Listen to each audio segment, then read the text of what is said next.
Berkurun waktu beberapa jam, teman-teman, data dari Anies Baswedan yang awalnya 13 jutaan dan di jam berikutnya malah turun menjadi 9 jutaan. Jadi ada pengurangan suara. Kedua off the record ya ini. Off the record. Teman-teman kita yang ditawarin. Ditawarin. Kedua off the record ya ini. Ada teman-teman kita yang ditawarin. Yang ditawarin. Ditawarin apa? Jadi Ini live. Wah, tepuk jidat, ngelus dada semua.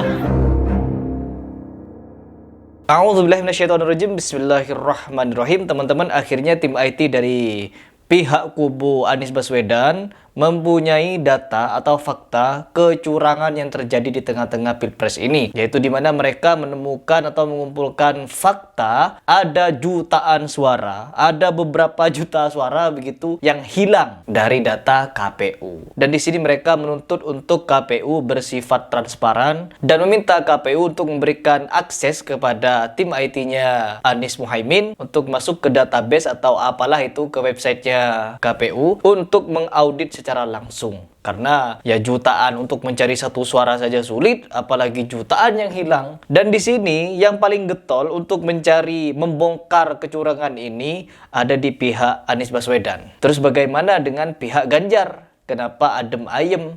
Malah katanya ada isu kalau mereka ya menerima kekalahan saja.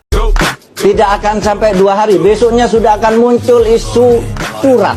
Semua pemilu itu dituduh curang oleh yang kalah. Ya, pola-pola kecurangan ini tidak jauh berbeda seperti yang kemarin-kemarin, yaitu di 2019. Kalau dari isu yang beredar, coblosan-coblosan di awal, terus begini-begitu, dan lain sebagainya, penggelembungan suara, quick count-nya berbeda, serta ada data-data siluman atau apalah itu yang berjumlah ribuan, dan di sini polanya masih sama. Karena orang yang di belakang ya itu-itu saja. Allah, ya Allah. Baik, tidak perlu panjang lebar, mari kita simak seperti apa penjelasan dari tim ses Anies Baswedan yang mengenai kecurangan yang bukan penggelembungan suara, tetapi pengurangan suara yang jumlahnya sangat banyak itu. Bukan penambahan suara, tapi pengurangan suara. Artinya ada proses deleting, ada proses penghapusan. Kita sedang forensik TPS mana yang dihapus. Karena pada pukul 19.0023 ini Pak Refli, ya, itu data suara Anies adalah 13.243.659 suara. Oke.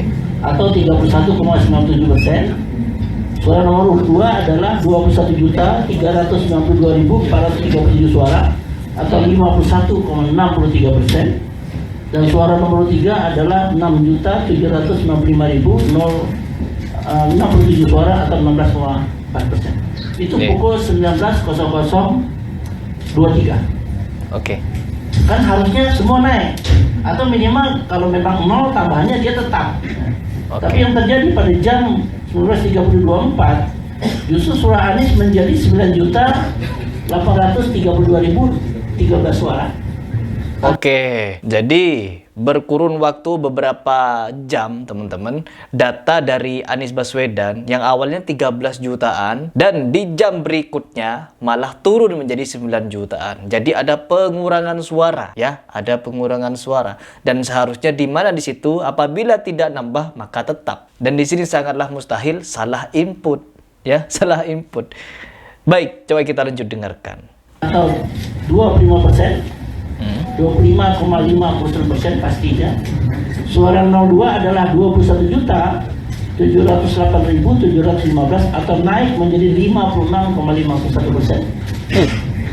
Dan suara 03 naik 6.874.062 atau naik menjadi 17,89. Kita tunggu gambarnya. Nah, ini terlihat bahwa dalam 30 menit 01 detik pasangan 01 menurun suaranya sebesar 3.411.645 suara.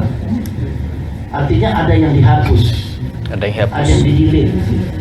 Sedangkan suara 02 bertambah 316.278 suara. Ya.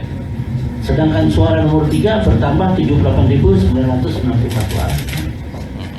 Ya, ini yang ada 2 screenshot yang berbeda 30 menit 01 detik. Yang lain mengalami kenaikan walaupun tidak signifikan, tapi 01 mengalami pengurangan suara sebesar 3.411.640. Bisa nggak tuh kertas suara yang sudah dicoblos terus ditarik lagi? Berubah. Nah ini sebetulnya kita tidak menuduh. Jadi siapa yang hapus ini? Apakah dilakukan oleh officer IT KPU? Atau dilakukan oleh petugas resmi KPU? Atau dilakukan pihak di luar KPU yang bisa menerobos masuk ke dalam IT itu dan kemudian melakukan perubahan?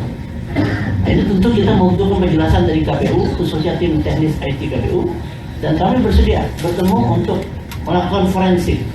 Ya. Kalau KPU bisa, sebaiknya memang tim IT dari ketiga paslon turun ke KPU dan kemudian KPU membuka sistemnya dan kita forensik sama-sama agar apa? Agar sistem IT KPU dipercaya oleh publik. Oke, jadi itu adalah penjelasan dari tim IT-nya Amin di mana menemukan banyaknya kejanggalan dan kecurangan. Nah, di bagian ini teman-teman, kita memang perlu jujur, ya kita harus terus terang bahwa memang pola-polanya sama seperti tahun yang sebelumnya atau Pilpres yang sebelumnya, tahun 2019. Dugaan-dugaan kecurangan yang sama sedemikian rupa. Tetapi kenapa di sini pelakunya ada di pihak 02? Kenapa bukan di pihak 03? Kenapa yang curang adalah 02? Apa karena ada... Ya di sini kita hanya bisa nyesek lah, seperti yang saya sampaikan beberapa hari yang lalu. Kalau kita terlalu mengambil hati politik ini, nyesek. Apalagi ada berita yang baru-baru ini, kalau Nasdem katanya mau berafiliasi dengan Prabowo. Jadi gimana itu? Jadi kalau Nasdem berafiliasi ke Prabowo, jadi bagaimana nasib Anies Baswedan? Ya. Dan di sini anehnya juga teman-teman, ada satu video yang hampir kelewat di mana di antara semua orang yang tengah sibuk ini ya, sibuk untuk membongkar kecurangan, Caimin malah dengan santainya. Caimin lagi santai-santai, entah ngapain dia, katanya lagi ngelobi-lobi. Ya Allah. Ada satu video yang dimana Caimin ini hampir keceplosan sesuatu yang di situ membuat wajah Pak Anies Baswedan berubah sekaligus ada kepanikan yang mau ditampakkan. Coba kita simak seperti apa videonya. Jangan kau mudah didoktrin oleh survei. Survei itu mendoktrin otak kita. Oke. Padahal survei itu ya ada yang nggak jelas sama sekali. Yang kedua, off the record ya ini. Off the record. Teman kita yang ditawarin. Ditawarin. Kedua, off the record ya ini. Ada teman-teman kita yang ditawarin. Yang ditawarin. Ditawarin apa? Jadi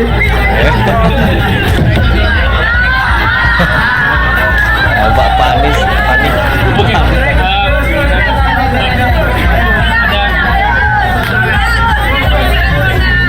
Ini live.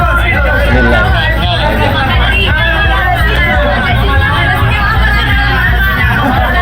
Wah, kepojitan. Allah.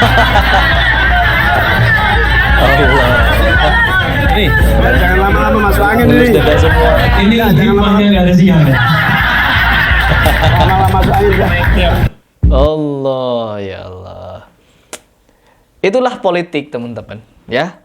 Kenapa saya tadi menyampaikan di awal, politik itu jangan dibawa sampai ke hati. Karena kita bisa sakit hati melihat kenyataan. Lihat saja kemarin, yang waktu Prabowo itu sambil sujud syukur. Iya, Prabowo dulu kan sampai sujud syukur tuh, melihat perhitungan quick count. Tetapi pada kenyataannya dia kalah. Dan setelah kalah dia berjanji untuk oposisi. Dan setelah berjalannya waktu, malah dia menjadi menterinya Pak Jokowi. Dan begitu pun dengan Sandi. Ya begitulah politik teman-teman. Kita jangan sampai diambil hati. Karena kalau diambil hati, kita bisa musuh-musuhan dengan teman-teman kita, dengan keluarga kita. Karena berbeda pendapat dan lain sebagainya. Membangun negara itu tidak bisa sendirian. Ya, membangun negara tidak bisa sendirian. Perlu menteri, perlu ini, perlu itu, perlu itu. Semua itu harus bekerja sama. Presiden berkonsultasi dengan menteri-menterinya, dengan urusan olahraga ya dengan menteri olahraga, yang bisa paham dengan olahraga menteri pertanian ya pertanian, keuangan. Jadi tugas negara itu bukan cuma kepada presiden saja, tetapi ada menteri-menterinya dan lain sebagainya. Saya bukan ahli di bidang politik ya teman-teman, tetapi di bagian ini yang perlu kita ambil pelajaran adalah di setiap pilpres, di setiap pertarungan pasti ada yang menang dan yang kalah. Ketika ada yang menang, yang kalah harus menerima, dan yang menang harus bersyukur. Cara bersyukur bagaimana? Yaitu dengan cara amanah, mensejahterakan rakyat, bersifat adil, jujur, dan menepati janji. Ya, menepati janji ini yang sangat berat. Dimana kalau orang membuat janji itu gampang, tetapi untuk menepatinya itulah yang sulit teman-teman. Oke, jadi bagaimana kalau menurut kalian?